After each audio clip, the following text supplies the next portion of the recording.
안녕하세요. 애아빠의 이중생활입니다. 저는 2016년부터 미국 미시간주에서 생활을 하고 있고 한국에서 이제 중학교, 고등학교, 대학교를 나왔으며 디자이너로 일을 하다가 미국으로 이민을 오게 되었습니다. 그러니까 한마디로 이제 영어를 잘 모르는 상태에서 미국 회사에서 디자이너로 일을 하고 있는 경우입니다. 영어에 대한 필요성을 절대적으로 느끼고 있는 저의 입장에서 또 저의 시각에서 바라보는 영어에 대한 이런저런 생각들을 좀 말씀드려 볼게요.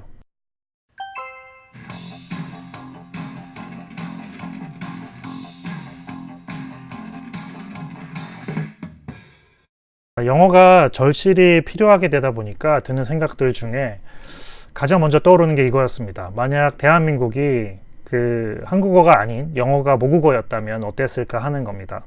그러니까 물론 잘 알고 있습니다. 이런 생각을 하는 건 제가 당장 이제 영어 공부가 하기 싫고 그냥 태어나면서 알고 있었다면 참 좋았을 텐데 하는 아주 게으르고 또 이기적인 생각에서 나왔다는 것을 잘 알고 있습니다.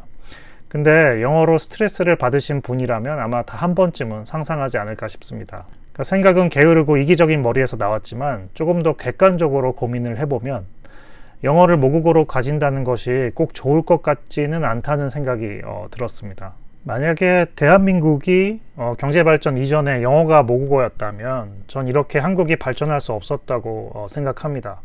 그러니까 우리 고유의 한국어를 단일어로 썼으므로 우리끼리 뭉칠 수가 있었고 어떤 인재의 해외 이탈이 상대적으로 매우 적을 수 있었기에 똑똑한 한국인들끼리 뭉쳐서 이 작은 땅에서 이 적은 인구로 경제대국을 이룰 수 있었다고 생각을 합니다. 그러니까 그렇지 않겠어요? 한국이 이제 경제 발전 이전에 영어를 잘 했다면 아마 조금 잘 사는 사람들이나 많이 배운 사람들은 대부분 미국이나 유럽 또 좀 더 잘 사는 나라에 이주해서 살고 한국은 나몰라라 하지 않았을까요? 물론 나라를 위하는 훌륭한 분도 계셨을 수 있지만 사람이란 게 자기 가족이 생기면 가족 생계가 먼저지 나라를 위해 가족을 희생시키는 위인은 그리 많지 않을 거라고 봅니다. 그러니까 그만큼 인재가 해외로 유출되었을 것이고 한국이라는 나라는 지금의 우리 모습과는 많이 달랐을 가능성이 크다고 생각합니다. 그리고 지금보단 훨씬 많이 잘 살지 못했을 거라 개인적으로 생각합니다. 그러니까 물론 저 개인적인 생각이라는 점 잊지 말아 주십시오. 두 번째로 지금의 저는 있을 수 없다는 점입니다. 그러니까 언어란 것은 사람이 생각하는 사고방식의 근간이 되는 것이고 이 근간이 바뀐다면 지금의 저는 있을 수 없겠지요. 물론 새로운 어떤 더 좋고 훌륭한 사람이 되었을 수도 있고 그렇지 않을 수도 있습니다. 그런데 전 지금의 저를 매우 사랑하는 편이라서 제 자신이 아주 바뀐다는 것에 크게 호감이 가지는 않습니다. 영어가 모국어였으면 어땠을까란 말은 현재 나의 모국어는 영어가 아니라는 것을 전제로 하고 있습니다. 그리고 영어가 이렇게 절실하게 필요하기까지 나를 현재 이 자리까지 오게 한 나의 생각의 근간은 바로 한국어였다는 사실을 잊지 말아야 할 것 같습니다. 나의 모국어가 영어였다면 지금 이 자리보다 더 높게 갈 수 있을 거라고 우린 막연히 바라보지만 그렇지 않을 가능성도 높게 있다는 것을 명심해야겠습니다. 왜냐하면 한국어는 훌륭하니까요. 한국인의 모국어가 한국어였기에 영어가 한국인의 무기가 될 수 있는 것이라 생각합니다. 그러니까 모국어가 한국어인 사람이 영어를 공부해서 잘하게 되었다면 그것은 단순히 영어를 잘해서라기보다는 한국어와 영어 두 가지 언어를 할 수 있음에서 생겨나는 어떤 이점이라는 것에 주목해야 한다고 생각합니다. 그러니까 언어를 한다는 것은 문화를 이해하는 것이라 생각하는데 이 두 개 언어를 한다는 것은 이 두 개 문화를 안다는 것이고 이는 한 가지 문화만 알고 있는 사람들 사이에서 어떤 연결을 해주는 역할을 할 수 있기 때문에 경쟁력을 가지는 것이죠. 제 주변에서 미국에서 태어나고 자란 한국인 2세들의 이야기를 많이 접합니다.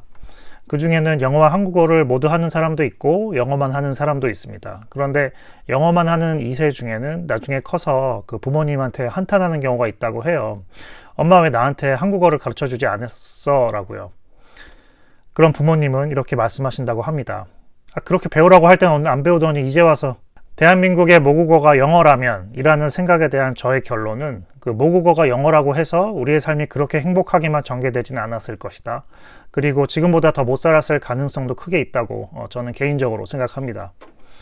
그리고 이러한 모국어가 영어라면 이란 발상은 앞단에서도 말씀드렸지만 현재 영어로 스트레스를 받는 사람들 사이에서 공부하긴 귀찮고 그냥 노력 없이 이 영어를 이미 알고 있었다면 얼마나 좋았을까 하는 그런 한탄에서 나온 게으르고 이기적인 생각에서 비롯되었다고 보여집니다. 최근에 욕망의 언어 잉글리쉬란 제목의 다큐멘터리를 본 적이 있습니다. 유튜브에 찾으면 바로 나오는데요. 내용은 현재 이제 한국에서 영어 교육에 대한 사교육이 너무 치열한데 이것이 맞는 방향인가에 대한 고민을 풀어놓은 것이었습니다. 이 다큐멘터리에서 일본의 어떤 그 도쿄대학 교육학과 교수님의 말씀이 저에게 좀 의미 있게 다가왔는데 다음과 같습니다. 미국처럼 영어를 모국어로 쓰는 나라와 교류할 경우를 생각해 봅시다. 만약 우리가 모국어를 소중히 하지 않고 영어에만 치중한다면 우리는 영어 원어민을 절대로 따라갈 수 없습니다. 반대로 모국어를 소홀히 할 경우 우리는 모국어를 통한 깊은 사고력도 가질 수 없게 됩니다. 그렇다면 결국 국민 전체가 영어를 모국어로 하는 나라에 뒤질 수밖에 없는 상황이 될 것입니다. 한국어가 모국어인 것이 나의 현실인 것이고 지금의 영어 스트레스 때문에 한국어를 저버릴 필요는 절대 없는 것이며 오히려 나의 깊은 사고력을 가능하게 한 한국어이기 때문에 더욱 소중히 해야 한다는 그런 훈훈하고 좋은 말로 마무리하도록 하겠습니다. 기타 영어에 대한 여러 가지 생각이 있으시다면 댓글로 남겨주시면 감사하겠습니다. 끝으로 제가 아주 좋아하는 게 두 가지 있는데요.